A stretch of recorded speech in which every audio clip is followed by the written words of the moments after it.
इस particular video में दोस्तों टैग्स के बारे में जानेंगे कि HTML में कितने टाइप्स के टैग्स अवेलेबल होते हैं। तो जो पहला टैग्स होता है वो है पेयर्ड टैग्स। ओके, पहला कैटेगरी हो गया पेयर टैग। ये होता क्या है दोस्तों? जैसा कि आपको मालूम होगा, ये पी क्या है? पैराग्राफ। ठीक है, तो ये जो पैराग्राफ है ये क्या है? इसको ओपन करते हैं एंड क्लोज करते हैं। देख सकते हैं ये ओपन किए और क्लोज किए, तो इसे हम लोग बोलेंगे पेयर टैग। राइट, तो मैं यहाँ पे लिख देता हूँ पेयर टैग।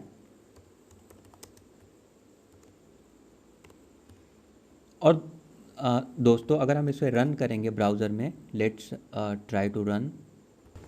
जैसे यहाँ पे रन किए तो यहाँ पे नोटिस कर रहे होंगे कि पेयर टैग लिखने देखने को यहाँ पे मिल रहा है। नाउ अगर हम इसको कुछ स्टाइल देना चाहते हैं तो एक और टैग होता है। अगर मान लीजिए कि इसे इटालिक करना है तो हम लोग यहाँ पे आई दे सकते हैं।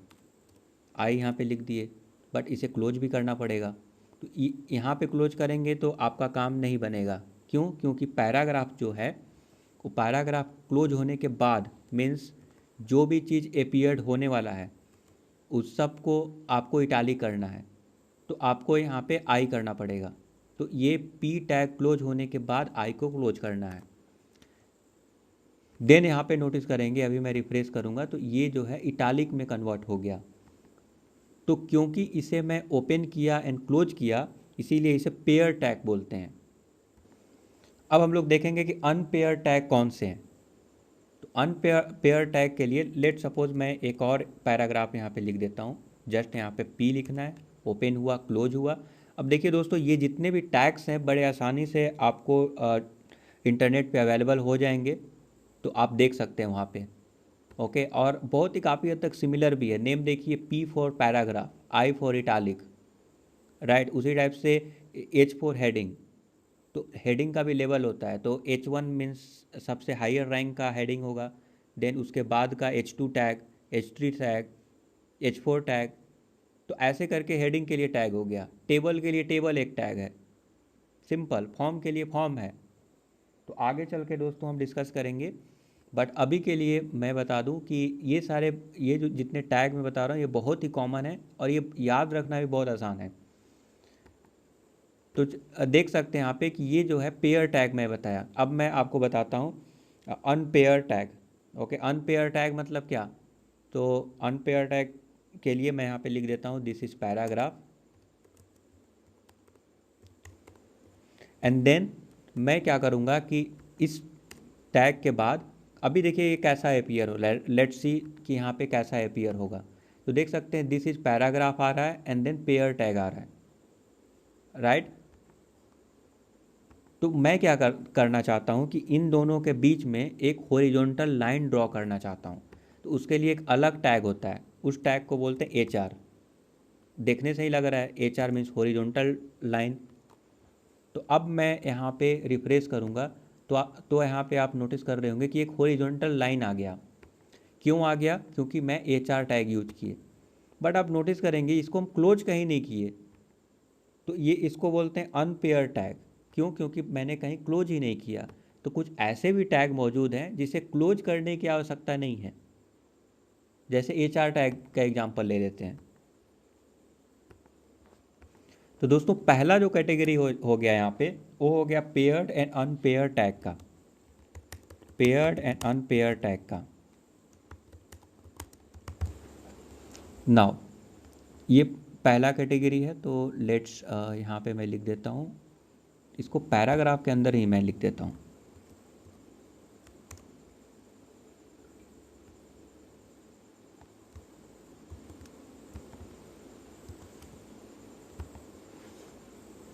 ओके, या फिर हम लोग यूएल टैग यूज कर सकते हैं। यूएल टैग का मतलब हो गया अनऑर्डर्ड लिस्ट। ओके, तो इसको मैं यहाँ पे लिख देता हूँ यूएल। यूएल टैग, जस्ट आपको यूएल टाइप करना है यहाँ पे।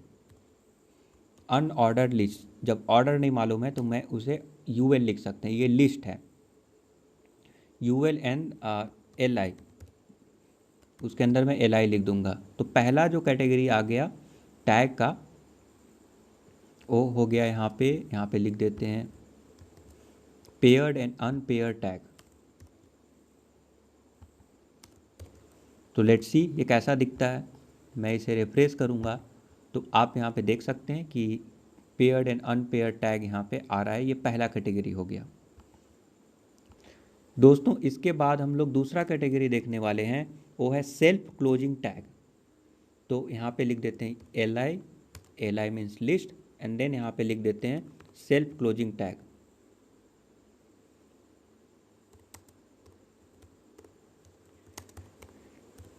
नाउ दोस्तों हम लोग सेल्फ क्लोजिंग टैग क्या होता है ये इसके बारे में हम लोग जानते हैं। तो आपने नोटिस किया होगा कि कुछ टैग्स होते हैं, जैसे इमेज टैग ले लेते हैं। अब इमेज टैग के बारे में डिटेल में नहीं मालूम है तो आप जो है देख सकते हैं इसके बारे में। जस्ट आपको इमेज टैग सर्च करना है।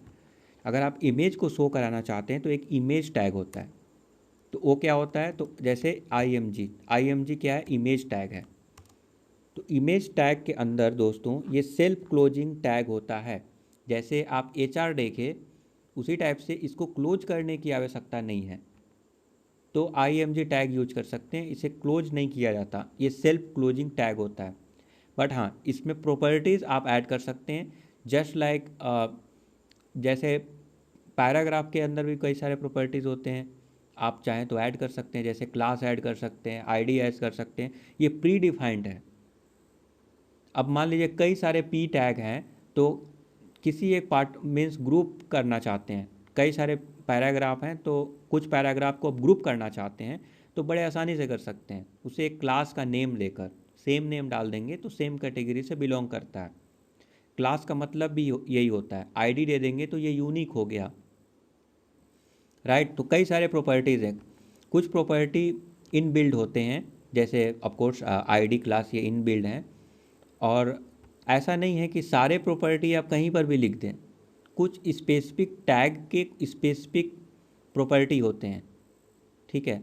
जैसे इमेज का स्पेसिफिक प्रॉपर्टी क्या है, तो आप यहाँ पे अल्ट टैग यूज कर सकते हैं, SRC कर सकते हैं। ये SRC क्या है, SRC मतलब इमेज को दिखाना चाहते हैं तो उसका आप यहाँ पे पास देंगे कि स्टोर कहाँ पे है। तो सपोज दैट मैं इस जगह पे कोई इमेज स्टोर कर दूं तो उसका हम यहाँ पे पाथ दे सकते हैं। तो पाथ जो है दो टाइप का देंगे, एक हो गया रिलेटिव पाथ, दूसरा हो गया एब्सोल्यूट पाथ। तो रिलेटिव पाथ कैसे देंगे, जस्ट एक बार अगर बैक जाना है तो हम लोग डबल डॉट करते हैं, ठीक है। तो करेंट डायरेक्टरी से एक बार बैक चले जाएंगे, तो ये हो गया रिलेटिव पाथ। मीन्स अभी जहाँ पे हैं उससे एक बैक जाना है या एक आगे जाना है। मान लीजिए कि इस फोल्डर के अंदर फोल्डर का नेम है L, एक और फोल्डर होता लेट से X, तो X के अंदर जाते और X के अंदर एक फाइल होता और उस फाइल का नाम में भी होगा 12.png। तो X फोल्डर के अंदर फाइल का नेम रहेगा 12.png। तो कुछ इस प्रकार से आपको पाथ देना होता है। तो करेंट डायरेक्टरी से एक बार देखिए, डबल डॉट करने का मतलब एक बार बैक गए, बैक जाने के बाद एक डायरेक्टरी मिला X, उसके अंदर एक फाइल मिला 12.png, तो वो लोड हो जाएगा। अगर आप गलत पार्ट देंगे तो लोड नहीं होगा, एक ब्रोकन इमेज लिंक आएगा। फॉर एग्जांपल इस केस में हमारे पास ये पाथ मौजूद नहीं है, हमारे पास इस पाथ पे इमेज मौजूद नहीं है। तो देखिए कैसा दिखता है। जब हम इसको रिफ्रेश करेंगे तो देख सकते हैं सेल्फ क्लोजिंग टैग और ये इमेज कुछ ब्रोकन जैसा आ रहा है। क्यों, क्योंकि इमेज मौजूद ही नहीं है। अब इसको डिबग कैसे करेंगे, तो राइट क्लिक कीजिए, इंस्पेक्ट कीजिए, एलिमेंट पे आ जाइए और इस पर आप क्लिक कीजिए। तो इस पर क्लिक कीजिए या फिर राइट क्लिक करके आप देख सकते हैं, ओपन इन न्यू टैब कीजिए। अब देख सकते हैं कि D फोल्डर के अंदर एक्स हमारा एक और फोल्डर है, उसके अंदर 12.png फाइंड आउट करने का प्रयास किया और इसे नहीं मिला। तो ये D के अंदर क्यों गया, क्योंकि एक बार आप बैक कर दिए थे। बैक नहीं करते तो X फोल्डर के अंदर जाता। तो जैसे मैं अभी रिमूव कर देता हूँ, फिर से देख लेते हैं एक बार, मैं इसे रिफ्रेश करता हूँ तो D के अंदर X के अंदर ओके, इट्स ऑल राइट।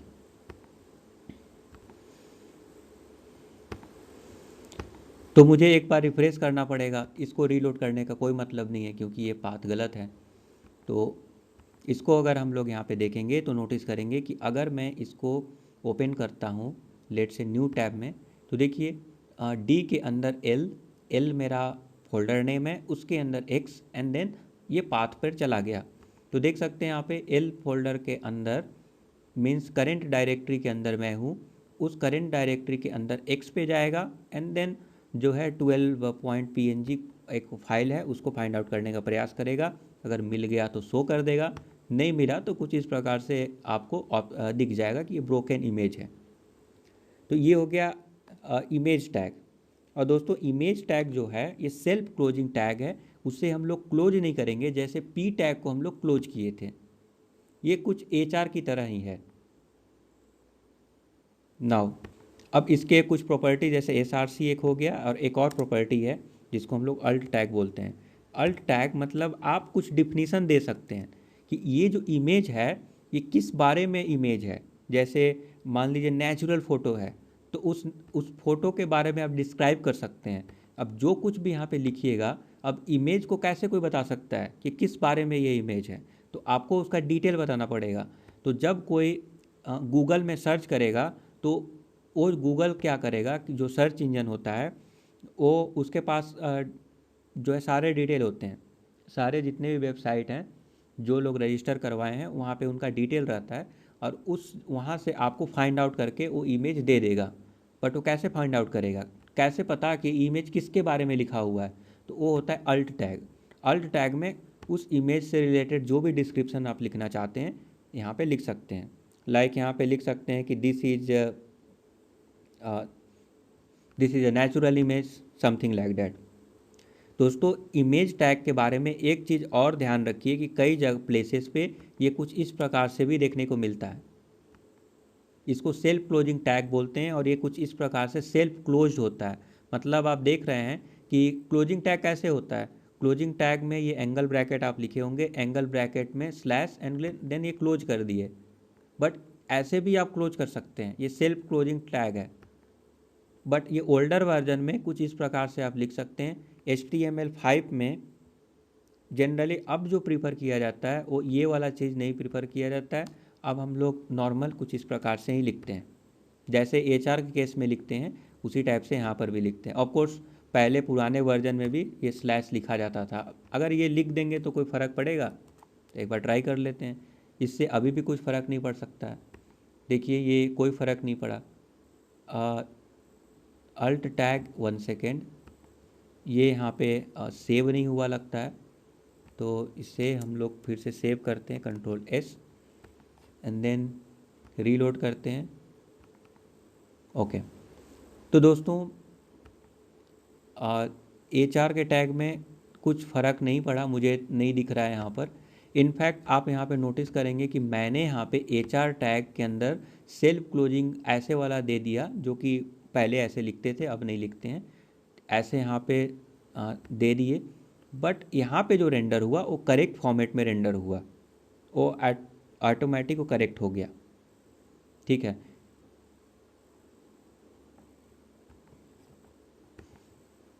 क्योंकि आई होप कि आप समझ गए होंगे। इसको मैं रिमूव कर देता हूँ अभी के लिए।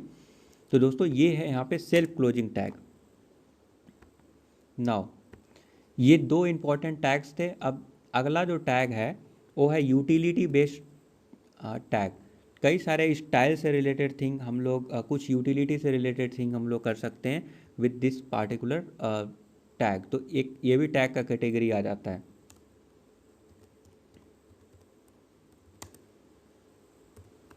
Utility based tags. तो दोस्तों पेयर्ड एंड अनपेयर्ड टैग, जो कि मैंने बताया self closing tag, utility based tag. तो चलिए इसके बारे में डिटेल में डिस्कस करते हैं, यूटिलिटी बेस्ड टैग के बारे में। अब देखिए इसके भी एक कैटेगरी होता है। वो होता है कि मान लीजिए कि मुझे फॉर्मेट करना है, कोई टेक्स्ट है उसको फॉर्मेट करना है, उसके साइज़ को बड़ा करना है, उसको बोल्ड करना है, तो ये सब बड़े आसानी से कर सकते हैं यूटिलिटी टैग के माध्यम से।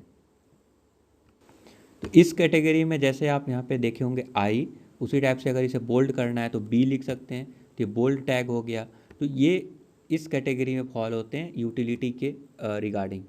तो अगर आप कुछ ऐसे फॉर्मेटिंग एंड कुछ डिज़ाइन करना चाहते हैं तो इस टाइप के टैग्स मौजूद हैं, इसकी मदद से भी कर सकते हैं। ऑफ कोर्स आप जनरली देख सकते हैं ये बोल्ड हो गया। ऑफ कोर्स इस टाइप के टैग्स के अलावा आपके पास CSS भी है, CSS के माध्यम से भी बहुत कुछ कर सकते हैं, इसके पूरे लुक्स को आप चेंज कर सकते हैं। कुछ अगर आप यूज करना चाहते हैं कुछ इस प्रकार के यूटिलिटी टैग तो आप ऑफ कोर्स कर सकते हैं, बट इसके अलावा CSS के माध्यम से भी कर सकते हैं।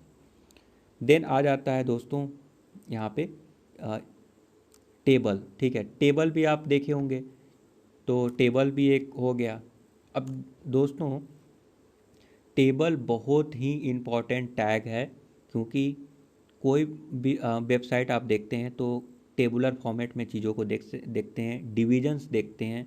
तो टेबल हो गया, डिविजन्स हो गया, फॉर्म हो गया, ये बहुत ही इम्पॉर्टेंट टैग है और इसके बारे में आपको जानना बहुत इम्पॉर्टेंट है। ठीक है, तो चलिए हम लोग टेबल के बारे में जानते हैं, ये बहुत इंपॉर्टेंट है। अदरवाइज़ जो अदर्स टैग्स हैं वो आपको बड़े आसानी से समझ में आ जाएंगे और आप इंटरनेट पे सर्च भी कर सकते हैं। बोल्ड हो गया, आई फॉर इटालिक हो गया, there are lots of tags. Okay, तो दोस्तों टेबल्स पे आते हैं। तो टेबल्स में कुछ खास चीज़ों का आपको ध्यान रखना है। तो टेबल नॉर्मल टैग है, इसको भी वेब पेज को फॉर्मेट करने के लिए यूज करते हैं। तो टेबल यहाँ पे लिख दिए। अब टेबल में क्या होता है, कॉलम्स होते हैं, रो होते हैं, तो उसको कैसे डिजाइन करेंगे, तो चलिए देखते हैं। तो दोस्तों अगर आप सबसे पहले आप रो बनाइएगा, ठीक है, और उस रो में डिसाइड कीजिएगा कि कितने कॉलम्स होने चाहिए। तो हम यहाँ पे क्या करते हैं कि TR लिखेंगे। TR लिख दिए। TR मतलब क्या हुआ, TR मतलब दोस्तों हो गया रो। अब इस रो में कितने कॉलम होंगे, तो दोस्तों टी अब कॉलम को हम लोग कर देते हैं यहाँ पे TH। तो TR TH याद रखिएगा, TR के अंदर ही TH होता है, ये हमेशा ये पैटर्न याद रखिएगा। टेबल ऐसे नहीं होता, उसमें रो होते हैं, तो रो को हम लोग बोलते हैं TR, एंड देन उसके अंदर कॉलम्स होते हैं तो उसको बोलते हैं TH। तो TH हो गया। मल्टीपल कॉलम्स हो सकते हैं, तो मल्टीपल कॉलम्स के लिए लेट्स 2-3 टाइम्स यहाँ पे लिख देते हैं। तो मान लीजिए कि एक हो गया ID के लिए, दूसरा हो गया नेम के लिए, एंड तीसरा हो गया ईमेल के लिए। तो अगर हमारे पास यूज़र टेबल है और मैं यहाँ पे एक HR टैग लगा देता हूँ,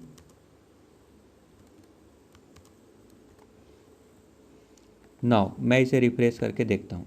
तो दोस्तों ID नेम ईमेल यहाँ पे लिखा हुआ आ रहा है।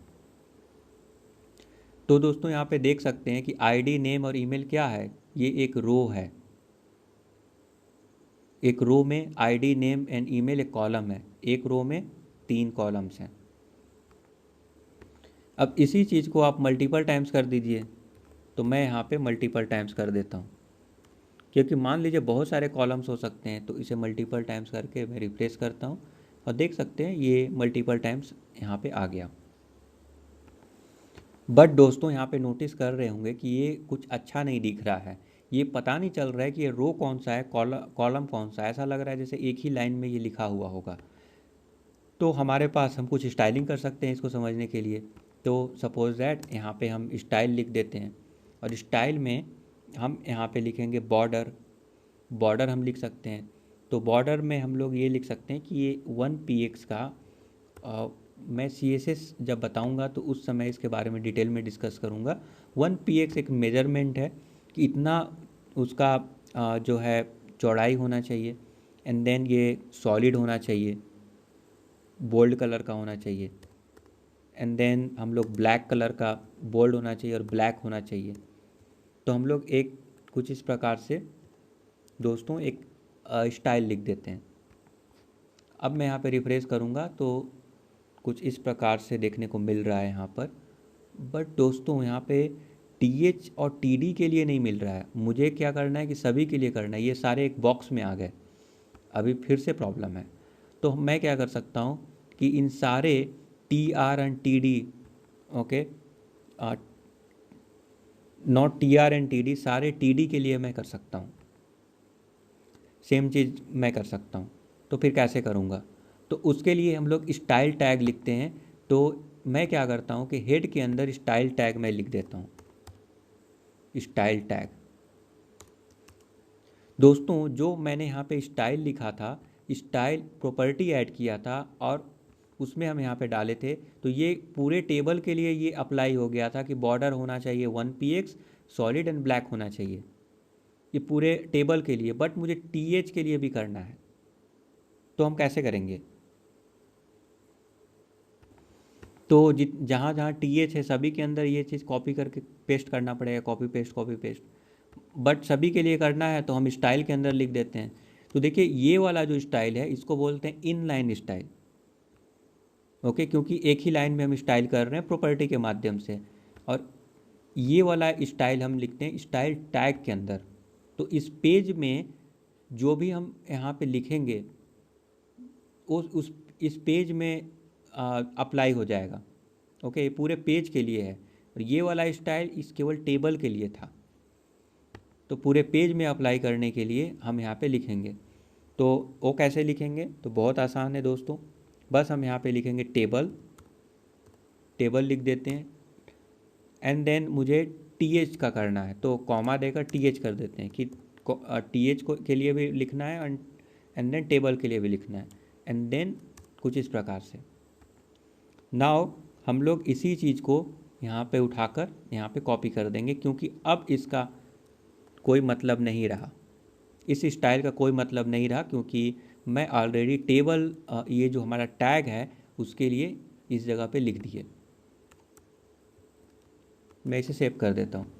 अब देखते हैं, अब मैं रिफ्रेश करूँगा तो दोस्तों कुछ इस प्रकार से नज़र आ रहा है।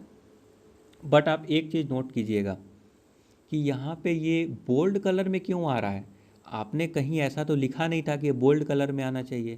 तो दोस्तों ये इसलिए आ रहा है क्योंकि आप यहाँ पे टीएच लिखे थे।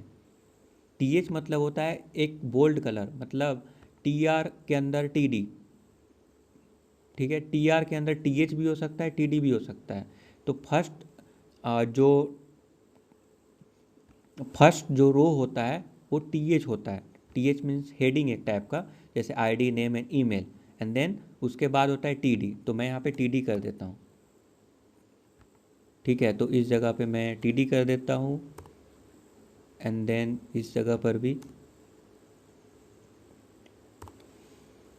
ये टीएच नहीं होगा, टीएच में बोल्ड कलर आ जाता है, तो क्योंकि वो हेडिंग है ना तो बोल्ड कलर आ जाएगा। टीडी करेंगे तो ये नॉर्मल एक रो होगा। तो अगर आप हेडिंग करना चाहते हैं या फिर नॉर्मल रो करना चाहते हैं तो उसको कुछ इस प्रकार से डिस्टिंग्विश कर सकते हैं। ऑफकोर्स टीडी मतलब कॉलम, टीएच या टीडी दोनों मतलब कॉलम ही होता है, याद रखिएगा। बस डिफरेंस यही है कि टीएच मतलब हेडिंग हो गया और टीडी मतलब नॉर्मल डेटा हो गया। तो आईडी लेट सपोज मैं कुछ भी अभी के लिए डाल देता हूँ एंड देन नेम मैं यहाँ पे डाल देता हूँ सपोज दैट ज्ञान, एंड देन ईमेल कुछ भी मैं डाल सकता हूँ, ज्ञान.xyz.com समथिंग। एंड देन यहाँ पर भी कोई नंबर डाल देता हूँ एंड यहाँ पर भी कुछ भी मैं डाल दे रहा हूँ अभी के लिए। मैं इसे सेव करता हूँ। अभी देखिए, अभी यहाँ पे नोटिस कर रहे होंगे कि 1 सेकेंड, ये दोस्तों ये इस प्रकार से क्यों आया? क्योंकि आपने जो स्टाइल लिखा था और जो आप बॉर्डर कर रहे थे, बॉर्डर तो टीएच के लिए कर रहे थे, आपने टीडी के लिए तो कुछ लिखा ही नहीं। तो आप यहाँ पे टीडी के लिए भी लिख दीजिए यहाँ पे। नाउ अभी देखिए टीडी के लिए बॉर्डर आएगा, तो टीडी के लिए बॉर्डर आ गया। अब नीचे देख सकते हैं ये बोल्ड कलर आ रहा है क्योंकि हेडिंग ऐसा नहीं होता। टीएच नीचे भी दे सकते हैं, मीन्स अब कुछ ऐसे टेबल होते हैं जिसमें ऊपर में भी हेडिंग होते हैं और नीचे में भी हेडिंग होते हैं। फॉर एग्ज़ाम्पल मान लीजिए कि सैलरी, एम्प्लॉय का सैलरी कैलकुलेट करना है तो टोटल आप कैलकुलेट कर सकते हैं। बहुत सारे डेटा हैं उसमें टोटल कैलकुलेट करके दिखा सकते हैं, ठीक है। तो कुछ इस प्रकार से दोस्तों आप यहाँ पे कर सकते हैं। इसको मैं यहाँ पे अभी के लिए टीडी कर देता हूँ, टीडी, बिकॉज ये टीडी होना चाहिए आइडियली। ये भी हुआ TD एंड देन ये भी TD। अब ये टेबल कुछ बड़ा दिखे, कुछ ज़्यादा डेटा रहेगा तो अच्छा दिखेगा, तो इसीलिए मैं इसे कॉपी मल्टीपल टाइम्स कर देता हूँ और मैं इसे सेव कर दिया एंड देन लेट्स रिफ्रेश, और कुछ इस प्रकार से ये टेबल दिखाई दे रहा है। नाउ दोस्तों यहाँ पे नोटिस कर रहे होंगे कि ये जो मैंने यहाँ पे टेबल लिखा, ये बहुत ही छोटा क्यों दिखाई दे रहा है। ये मैं चाहता हूँ कि पूरे हमारा जो विड्थ है, टोटल विड्थ को कवर करे। तो हमारा विड्थ कितना है, तो हमारा विड्थ यहाँ से लेकर यहाँ तक है, ओके, बट बहुत कम एरिया को कवर कर रहा है। ऐसा इसलिए क्योंकि आईडी इस जगह पे ख़त्म हो गया, नेम ख़त्म हो गया, तो ऑटोमेटिक ये एडजस्ट कर रहा है। तो अगर इसको बड़ा करना चाहते हैं तो एक और प्रॉपर्टी ऐड कर सकते हैं, वो है यहाँ पे टेबल का विड्थ। विड्थ यहाँ पे लिख दीजिए 100%। 100% मतलब जितना आपका स्क्रीन है उतना ये लेगा। तो मैं 100% लिखकर अगर मैं रिप्लेस करूँगा तो ये टोटल 100% आपका विड्थ लेने लगेगा, कुछ इस प्रकार से। दोस्तों इसके अलावा और भी कई सारे प्रॉपर्टी होते हैं। फॉर एग्जांपल मैं यहाँ पे कैप्शन डाल सकता हूँ, तो let's check out the caption and then caption में यहाँ पे लिख देता हूँ कि ये जो टेबल है इम्प्लाई के लिए है, तो इम्प्लाई टेबल। देन अभी मैं रिफ्रेश करता हूँ, let's see how it's look like. तो देख सकते हैं ये कैप्शन यहाँ पे आ गया इम्प्लाई टेबल, कुछ इस प्रकार से। नाउ दोस्तों अब हम लोग ये जानेंगे कि इसके अलावा और भी इसमें टैग्स होते हैं टेबल के अंदर। एक चीज़ याद रखिएगा, TR के अंदर TD होता है, TD हो गया कॉलम, TH भी होता है, TH का मतलब भी कॉलम होता है। ये मतलब हो गया कि ये हेडिंग वाला कॉलम हो गया, और बाकी नॉर्मल कॉलम के लिए TD यूज करते हैं। देन इसके अलावा दोस्तों कई आप जो है बताना चाहते हैं कि कौन सा, ये तो एक उपाय है, बट आप ये बताना चाहते हैं कि हेडिंग, ये भी तो पॉसिबिलिटीज़ है कि मल्टीपल हेडिंग्स हो सकते हैं। कई बार ऐसा भी देखने को मिलता है कि मल्टीपल हेडिंग्स हैं, जैसे आईडी, तो आईडी को एक और बार हम डिस्क्राइब करेंगे नीचे कि किसका आईडी, या नेम किसका नेम, ऐसे करके। तो वो सब कैसे कर सकते हैं, तो देखिए टेबल में कुछ ऐसे भी एलिमेंट होते हैं, जो हो गया आपका T head, T body and T foot. तो अब हम इसको कैटेगराइज कर देते हैं अगेन। ये तो सिंपल सा टेबल है, ऐसे भी काम करता है, बट अगर आप और भी डिस्क्राइब करना चाहते हैं और अपने वेब पेज में बताना चाहते हैं कि कौन सा हेडिंग है, कौन सा बॉडी है, और कौन सा जो है उसका फुटर है। ओके, फुटर मीन्स देख सकते हैं, जैसे मैंने आपको बताया था कि जैसे अर्निंग हो गया एम्प्लॉय का, तो लास्ट में एक टोटल होता है, सम टोटल। तो लास्ट में क्या होता है, वो भी बोल्ड कलर का होता है, बट वो दोस्तों वो जो है उसको बोल सकते हैं फुट। ओके, तो अगर मान लीजिए अगर वो नहीं होता तो कैसे आप डिस्टिंग्विश करते कि कौन सा हेडिंग होगा और कौन सा फुट होगा, क्योंकि फुट के केस में भी TH लिखना पड़ता बोल्ड दिखाने के लिए। तो बोल्ड तो आप दिखा सकते हैं, बट एट द एंड जो है अपने ब्राउज़र को भी तो ये इन्फॉर्मेशन देंगे कि कौन सा फुट है और कौन सा हेड है और कौन सा बॉडी है। तो उसके लिए अलग टैग्स आ जाते हैं। और ये सब SEO के पॉइंट ऑफ व्यू से, SEO मतलब होता है दोस्तों सर्च इंजन ऑप्टिमाइजेशन, ताकि जो गूगल हो गया या फिर अलग जो सर्च इंजन है, बड़े आसानी से आपको आपके वेब पेज के बारे में वो समझ सकते हैं और उससे इन्फॉर्मेशन इकट्ठा कर सकते हैं। तो यहाँ पे हम लिख देते हैं टी हेड हो गया, ये हम हेड लिख दिए बट ये टी हेड होता है। टी हेड अगेन ओपन कर दिए, क्लोज कर दिए, एंड देन एक इसके बाद होता है टी बॉडी हो गया, एंड देन एक होता है टी फुट। तो आप टेबल में कभी ऐसे सिनारियो आए जिसमें हेडिंग कौन सा है, बॉडी कौन सा है, एंड फुटर कौन सा है, ये आप डिसाइड कर सकते हैं। ठीक है, तो ये वाले सेक्शन को मैं इसमें डाल देता हूँ, ये क्योंकि ये हेडिंग है, तो इस हेडिंग्स के अंदर डाल दिया। अब क्या होगा दोस्तों, जब सर्च इंजन आपके पेज पे आएगा तो देखेगा ये तो टेबल है, बट इस टेबल में ये वाला हेडिंग है, तो वो समझ जाएगा।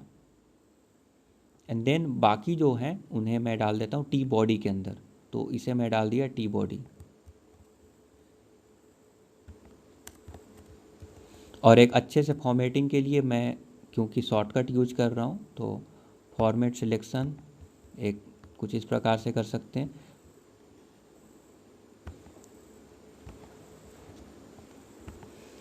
नाउ टी फूट में भी डाल सकते हैं। टी फूट में क्या हो सकता है, तो अभी के लिए यही वाला डाल देते हैं टी फूट के अंदर, टी फूट में।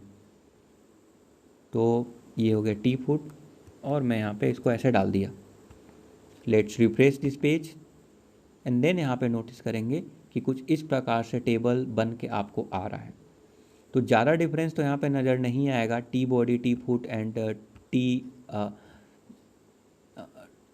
टी हेड डालने पर, बट यहाँ पे आप जो है ये इंस्ट्रक्शन आप एसईओ को दे सकते हैं। मीन्स जो ब्राउज़र जो सर्च इंजन ऑप्टिमाइजेशन के दृष्टिकोण से आप इसको यूज कर सकते हैं। और गूगल हो गया सर्च इंजन, याहू हो गया, और मल्टीपल जो सर्च इंजन है उनको अपने वेब पेज के बारे में ये इन्फॉर्मेशन दे सकते हैं। थोड़ा स्ट्रक्चर्ड रहता है तो अच्छा होता है। अदरवाइज़ ये design without T head, T body and T foot के अलावा भी बना सकते थे। तो कुछ इस प्रकार से आप डिज़ाइन करेंगे। नाउ आपको ये भी समझना पड़ेगा, क्या T foot, T body and T head का यही एक एसईओ के पर्पज़ से ही यूजफुल होता है कि हम डिस्क्राइब कर रहे हैं कि कौन सा हेडिंग है, फुटर है? नहीं, कभी कभी ऐसा भी होता है कि मान लीजिए कि ये जो आपका पेज है, आप जो है अभी देख रहे हैं लैपटॉप पे, बट मोबाइल में देखेंगे तो अगर बहुत बड़ा पेज है, बहुत बड़ा टेबल है, तो स्क्रॉलिंग होना चाहिए। तो स्क्रॉलिंग कैसे होगा? तो ब्राउज़र को अगर ये इन्फॉर्मेशन रहता है कि कौन सा हेडिंग है और कौन सा बॉडी है, तो आसानी से स्क्रॉलिंग हो जाता है। क्योंकि क्या होता है जनरली, जो हेडिंग है वो स्क्रॉलिंग नहीं होना चाहिए, और जो बॉडी है वो स्क्रॉल होना चाहिए। ओके, तो ये ब्राउज़र को कैसे पता चलेगा किसको स्क्रॉल करना है, किसको नहीं करना है? तो ये भी इंफॉर्मेशन बड़े आसानी से आप दे सकते हैं with the help of T body, T head and T foot. अगला यूज केस क्या हो सकता है? अगला इसलिए भी हम लोग देते हैं कि हम लोग प्रिंट करते हैं कभी कभी, तो कंट्रोल पी यूज करके प्रिंट करेंगे। तो इसको मोबाइल में अभी करके देखते हैं। मोबाइल में तो हमारा स्क्रीन आईफोन 12 प्रो में तो कुछ इस प्रकार से दिखेगा। हमारे पास उतना बड़ा डेटा नहीं है कि अभी हम स्क्रॉल करके दिखा सकते हैं, बट आप ये मान के चलिए कि आप जो है स्क्रॉलिंग के लिए भी इसका इस्तेमाल कर सकते हैं। ब्राउज़र को ये इन्फॉर्मेशन दे सकते हैं कि इसको स्क्रॉल करना है। सिमिलरली अगर आप कंट्रोल पी यूज करके प्रिंट आउट निकालते हैं इस पेज का, तो कंट्रोल पी, तो देखिए तो कौन सा हेडिंग है ये ब्राउज़र को पता होता है, तो उसके अकॉर्डिंग बड़े आसानी से वर्क करता है। तो इसीलिए ये सारे इन्फॉर्मेशन देने चाहिए। ओके, एंड आल्सो ऐसा नहीं है कि टी हेड, अगर टी हेड यूज कर रहे हैं तो उसमें टी आर हो ही नहीं सकता। एटलीस्ट वन रो तो होने ही चाहिए। तो T R at least one row आप ज़रूर दें। सो आई होप कि टेबल जो है क्लियर हो गया होगा। ऑफ कोर्स टेबल में कई सारे अदर चीज़ें भी हैं, हम लोग स्टाइलिंग कर सकते हैं। तो कुछ इस प्रकार से स्टाइल ऐड कर सकते हैं। यहाँ पे देख सकते हैं टी टेबल हो गया, टी एच टी बॉडी, यहाँ पर भी स्टाइल लिख सकते हैं। इसके कई सारे अदर प्रॉपर्टीज़ भी हैं, तो वो भी हम लोग यूज कर सकते हैं। एंड बहुत सारे प्रॉपर्टीज़ आपको मिल जाएंगे। अभी के लिए दोस्तों जो मैं बता रहा हूँ, ऐसे तो आप स्टाइल यूज करके, सी एस एस यूज करके आप इसको और भी सजा सकते हैं, ब्यूटीफुल बना सकते हैं। बट आप जो है ऐसे भी कर सकते थे। अगर हम यहाँ पे बॉर्डर लिख दें just like control Z, and then अगर हम इसको रिमूव कर देते हैं अभी के लिए, या फिर कमेंट कर देते हैं, एंड देन यहाँ पे लिख देते हैं border is equal to 1।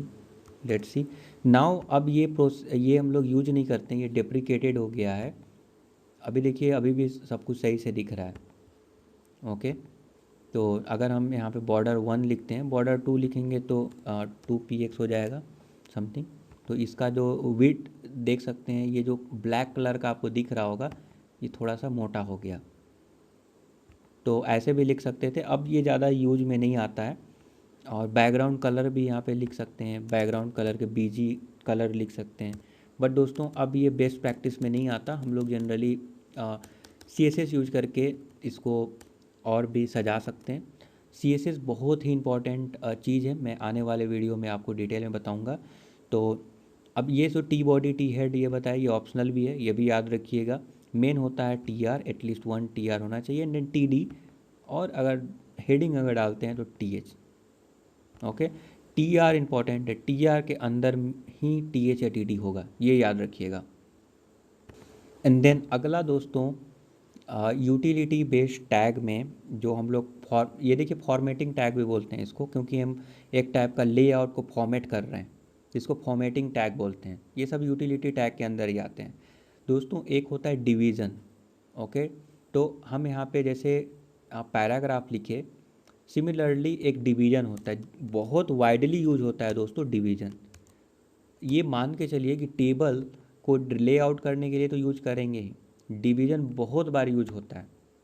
Of course यहाँ पे CSS वगैरह ऐड करके और भी ब्यूटीफुल कर सकते हैं, कई सारे डिवीज़न बना सकते हैं। और तो अभी के लिए दोस्तों मैं मल्टीपल डिवीज़न आपको बना दे रहा हूँ और बना कर दिखाता हूँ।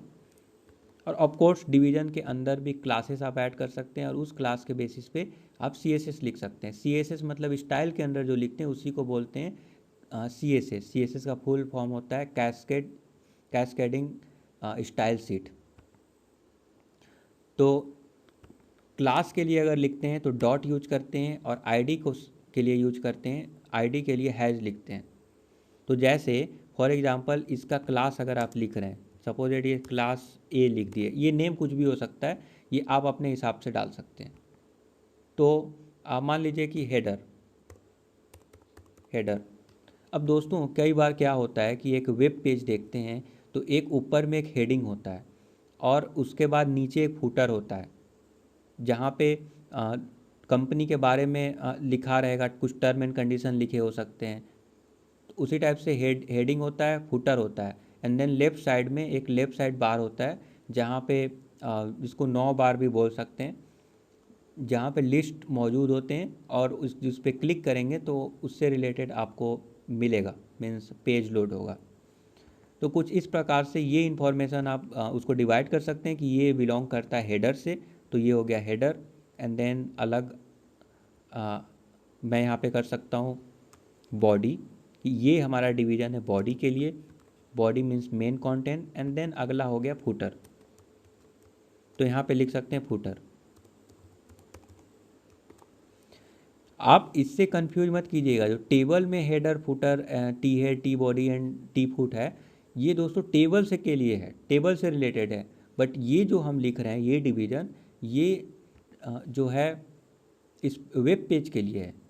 अब ऐसा लिख देने से कुछ खास फ़र्क नहीं पड़ेगा, केवल क्लास नाम दे देने से, ये हेडर लिख देते हैं, इसको हम बॉडी कर देते हैं, एंड देन इसको फुटर कर देते हैं। तो दोस्तों केवल ये क्लास लिख देने से कुछ भी इफेक्ट नहीं पड़ेगा। देखिए मैं लोड करके दिखाता हूँ, देखिए ये कुछ भी नहीं दिखाई दे रहा है। ऑफ कोर्स मैं यहाँ पे इसको कमेंट आउट कर दिया था, तो पेज थोड़ा चेंज होता हुआ दिख रहा होगा आपको। नाउ अभी देखिए कुछ फ़र्क नहीं पड़ा ये लिख देने से, तो ये लिख देने से कुछ नहीं होगा। अब हम इसके ऊपर स्टाइल लिखेंगे कि ये वाला पार्ट जो है कैसा दिखना चाहिए। तो हेड है तो हेड थोड़ा सा अलग कलर का दिखेगा, बॉडी है तो कुछ अलग कलर का, फुट है तो फुटर है तो कुछ अलग कलर का दिखना चाहिए। तो कलर ऐड कर सकते हैं, और कई सारे अदर चीज़ें कर सकते हैं ताकि आपका वेब पेज बहुत ही ब्यूटीफुल दिखे। तो वो सब CSS के माध्यम से भी कर सकते हैं, ठीक है। तो अब हम लोग यहाँ पे क्या करते हैं, ये डिव है, हेडिंग के अंदर कुछ लिख कर देखते हैं, this is the head,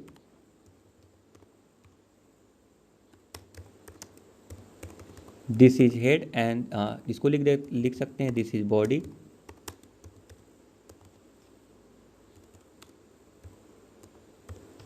and then this is footer, this is foot, suppose that.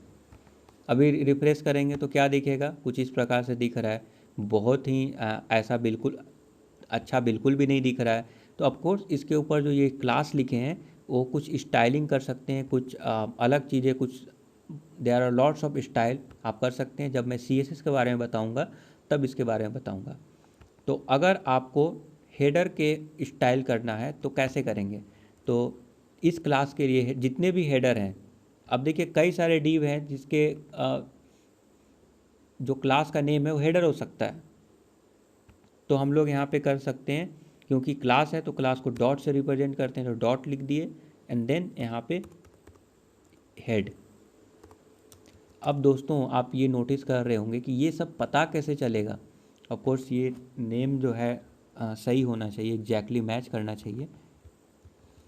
तो दोस्तों ये लैंग्वेज है और कुछ चीज़ें ऐसा ही होता है, इसको आपको पता होना चाहिए। तो क्लास है, ठीक है, इस क्लास का जो भी नेम देंगे आप डॉट से रिप्रेजेंट करते हैं, ये आपको याद रखने की ज़रूरत है। जैसे एक विंडोज़ यूज करते हैं तो लेफ़्ट कॉर्नर में आपको एक आइकन दिखता है, अगर आप उसको क्लिक करते हैं तो कुछ कुछ होता है, तो आपको याद है। उसी टाइप से इसको भी याद करने की आवश्यकता है कि अगर आप क्लास लिखे हैं तो क्लास को अगर सेलेक्ट करना है, क्लास के लिए स्टाइल लिखना है तो डॉट यूज करेंगे। और अगर आईडी के लिए करना है, अगर ये क्लास के जगह पे आईडी होता तो क्या करते, तो आईडी अगर होता तो ये डॉट के जगह पे ये हैज़ लिखते, कुछ इस प्रकार से। तो अभी हम क्या करें, तो इसको हम बैकग्राउंड कलर लिख देते हैं। बैकग्राउंड कलर क्या करें, रेड कर देते हैं, रेड, ताकि वो बहुत ब्राइटली विजिबल हो। तो देख सकते हैं ये अभी नहीं आया, ओके ये नहीं आया क्योंकि मैं आईडी कर दिया था। तो आईडी के केस में ये डॉट काम नहीं करेगा, इसके लिए हम लोग को हैश करना पड़ेगा। तो मैं हैश कर देता हूँ एंड देन फिर से रिफ्रेश करते हैं, देन ये देख सकते हैं ये रेड कलर में आ रहा है। तो कुछ इस प्रकार से। अब दोस्तों एक चीज़ और समझने की ज़रूरत है कि आप ये नोटिस कर रहे होंगे कि ये दिस इज हेड है और ये इसके बगल में दिस इज बॉडी क्यों नहीं आ रहा है, इसके नीचे क्यों आ रहा है। तो दोस्तों दो प्रकार के एलिमेंट और होते हैं, एक हो गया जो पूरा विड्थ लेते हैं और एक इनलाइन होते हैं। इनलाइन मीन्स इसको ख़त्म होने के बाद दूसरा वाला। तो जैसे स्पान हो गया, ठीक है, जैसे डीप होता है उसी इस स्पैन भी हो सकता है। तो SPAN ये वाला होता है। तो स्पैन अगर होता तो क्या होता, मैं दिखाता हूँ। स्पैन, मैं इसको भी कर देता हूँ स्पैन। तो ये एक ही लाइन में होता है क्योंकि इन लाइन एलिमेंट है, एक ही लाइन में शो होता है। इसको भी कर देते हैं स्पैन एंड देन इसको भी कर देते हैं स्पैन। अब ये जो आईडी एंड क्लास में बताया, मोस्ट ऑफ द एलिमेंट के ये प्रॉपर्टी होते ही हैं। ओके, तो कई सारे लाइक पैराग्राफ में भी ये आपको मिल जाएंगे, ID and class, and then division में भी मिल जाएंगे, और बहुत सारे चीज़ों में जनरली ये आईडी एंड क्लास आपको मिल जाते हैं। मैं इसे रिफ्रेश करता हूँ, देख सकते हैं ये वन लाइन में आ गया। क्यों, क्योंकि इन लाइन एलिमेंट है। तो उसी टाइप से डिवीज़न जो हो गया वो पूरा विड्थ लेता है एंड देन ये वाला जो है इन लाइन एलिमेंट है। तो डिवीज़न हो गया, ब्लॉक एलिमेंट हो गया, ब्लॉक मीन्स पूरा ब्लॉक लेता है, पूरा विड्थ लेता है। दोस्तों ये इंटरव्यू पॉइंट ऑफ व्यू से बहुत इंपॉर्टेंट क्वेश्चन है कि how many type of element. तो आप बोल सकते हैं या फिर ऐसे बोल सकते हैं कि in line element and in line element and block element में क्या डिफरेंस है। तो आप ये बता सकते हैं कि डिव जो है ब्लॉक एलिमेंट है क्योंकि ये पूरा विड्थ लेता है, और जो स्पैन होते हैं, स्पैन एक बहुत ही बेहतरीन एग्जांपल है। अदर भी एग्जांपल्स हैं लाइक बी हो गया, BR टैग हो गया, एंड देन इमेज टैग हो गया। इमेज भी इनलाइन है, जैसे मैंने यहाँ पे आपको इमेज बताया था। आई थिंक मैं डिलीट कर यहाँ पे इमेज बताया था। तो मल्टीपल इमेज अगर हम लोग लिखते हैं, मैं यहाँ पे ये लिख देता हूँ, कुछ भी लिख देता हूँ अभी के लिए, मल्टीपल इमेज लिखते हैं तो ये इमेज जो अपीयर होगा, वन इमेज के बाद अनदर इमेज अपीयर होगा, क्योंकि ये भी जो है इनलाइन एलिमेंट है। तो मैं यहाँ पे लिख देता हूँ ऐसे करके कुछ कुछ इस प्रकार से।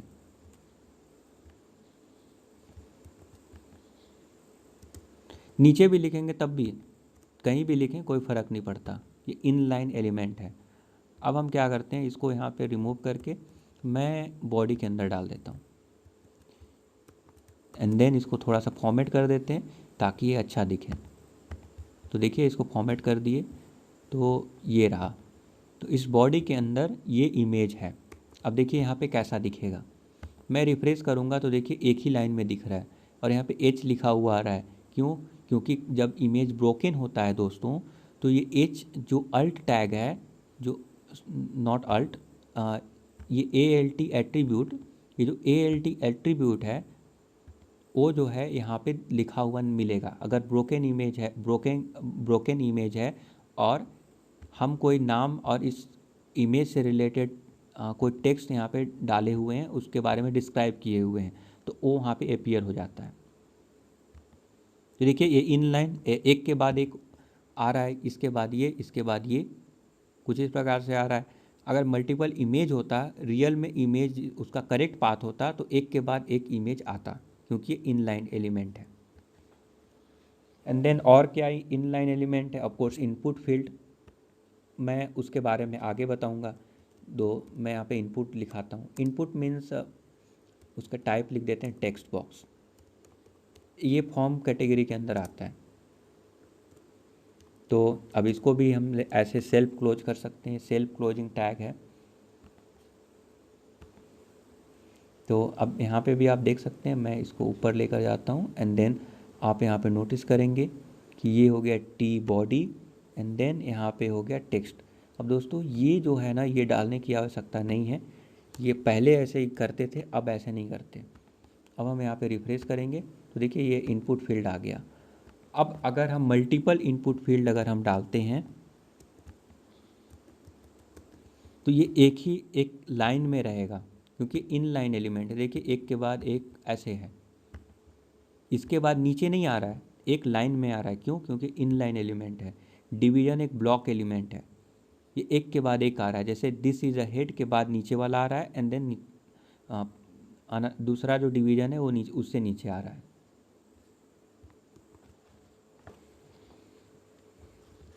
तो दोस्तों कुछ इस प्रकार से जो है कई सारे टैग्स मिल जाते हैं जो इनलाइन एलिमेंट है।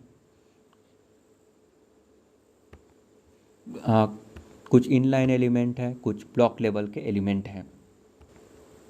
बट दोस्तों आप ये भी बोलेंगे कि इट्स ओके, बट ये कौन से कैटेगरी में आता है? ये हेड हो गया, ये बॉडी हो गया।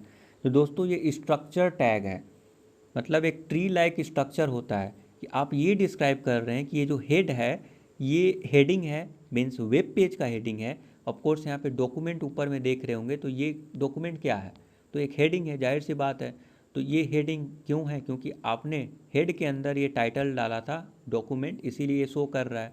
उसी टाइप से जो वेब पेज में इसके अंदर जो आपका URL है, जहाँ पे आप डालते हैं, उसके नीचे जो वेब पेज में शो हो रहा है वो बॉडी वाला पार्ट शो हो रहा है, राइट। तो यहाँ पे टी बॉडी और एक स्ट्रक्चर फॉर्मेट होता है, तो इसे हम लोग बोलते हैं स्ट्रक्चर टैग।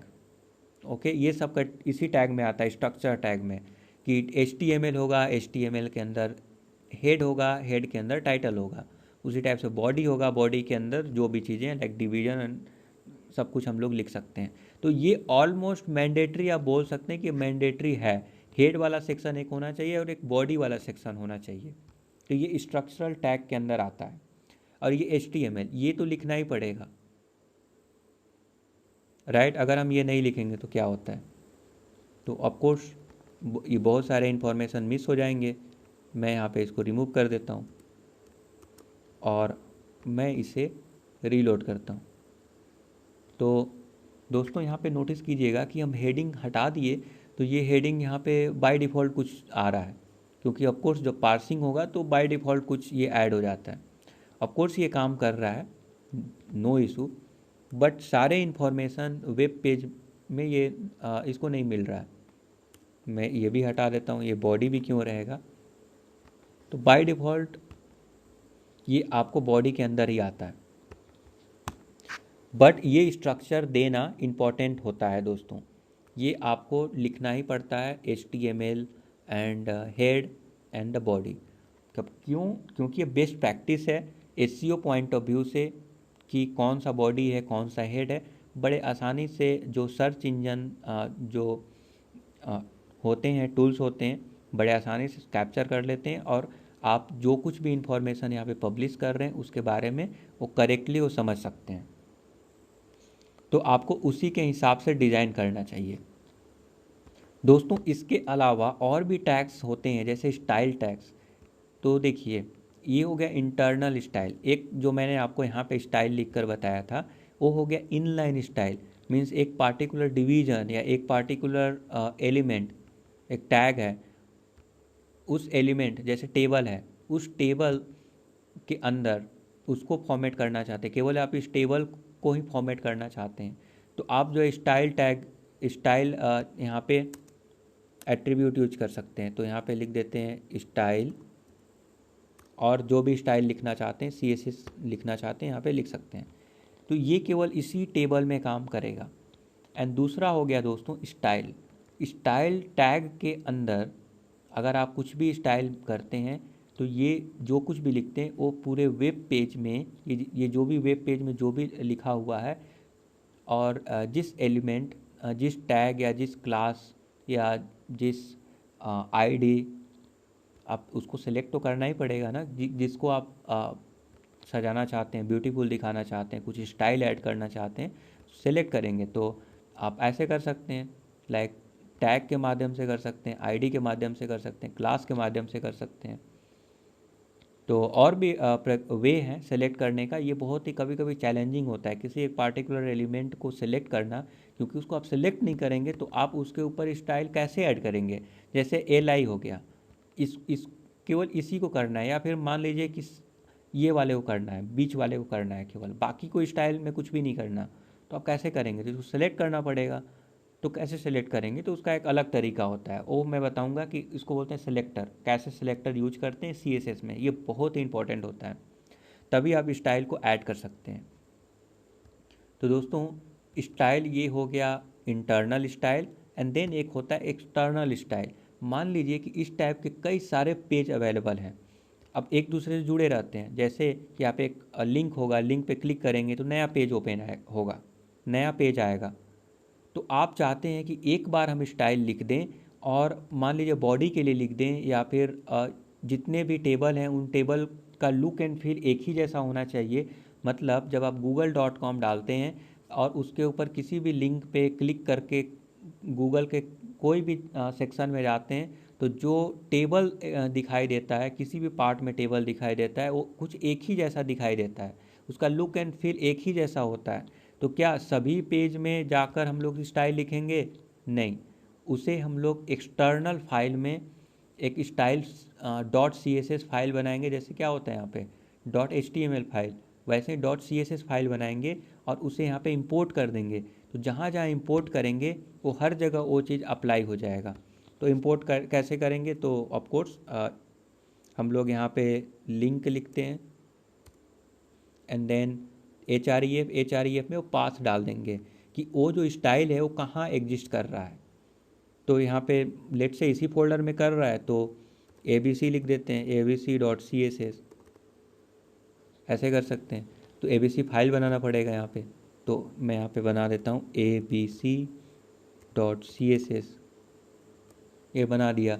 अब इसी चीज़ को यहाँ पे अगर हम मूव कर देंगे तब भी हमारा काम करेगा। देखिए मैं दिखाता हूँ, मैं जो है यहाँ पे आया, इसको यहाँ पे पेस्ट कर दिया। देखिए अभी हम रिमूव कर दिए हैं, राइट, रिमूव कर दिए हैं, और अभी हम रिफ्रेश करेंगे तो देखते हैं कैसा दिखता है।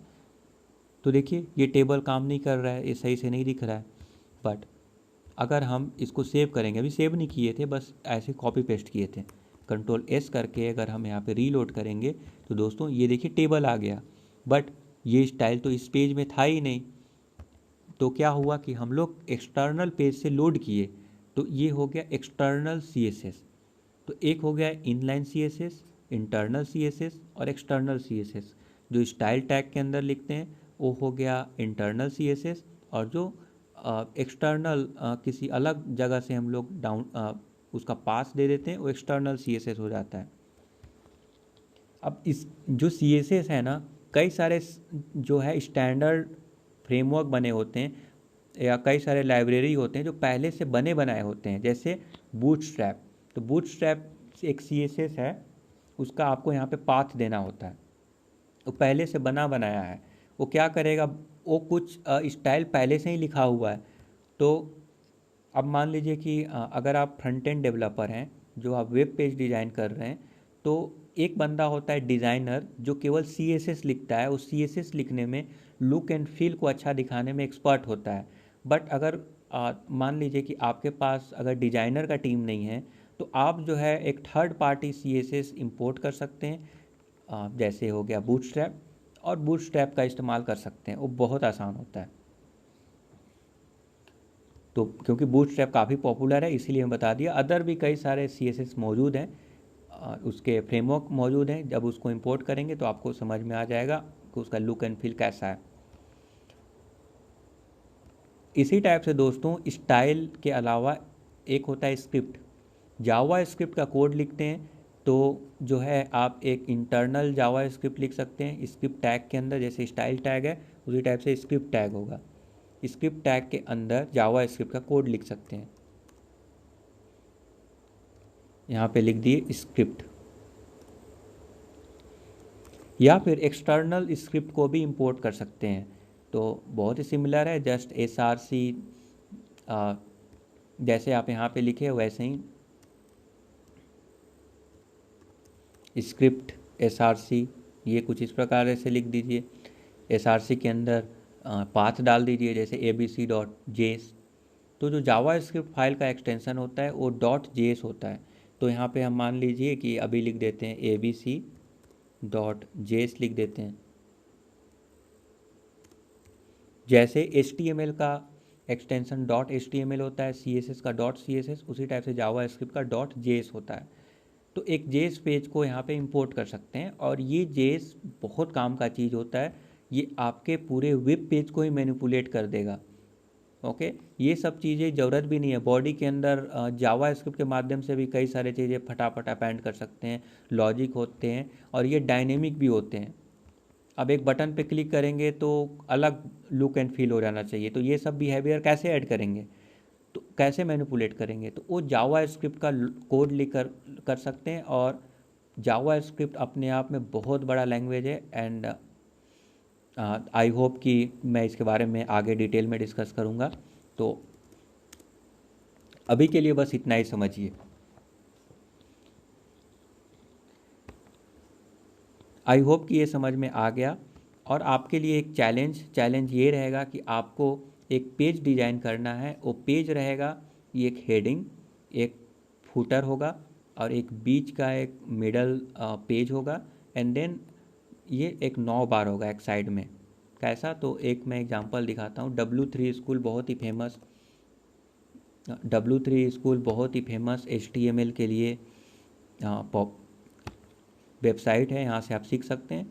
कुछ इस प्रकार से ही आपको डिज़ाइन करना है, ये आपके लिए चैलेंज है।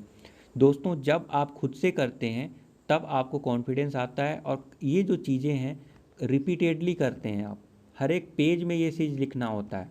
तो ये दोस्तों अभी आपको लग रहा होगा कि ये बहुत ही कम्प्लेक्स है, इतना कैसे इन सारे चीज़ों को याद रखेंगे।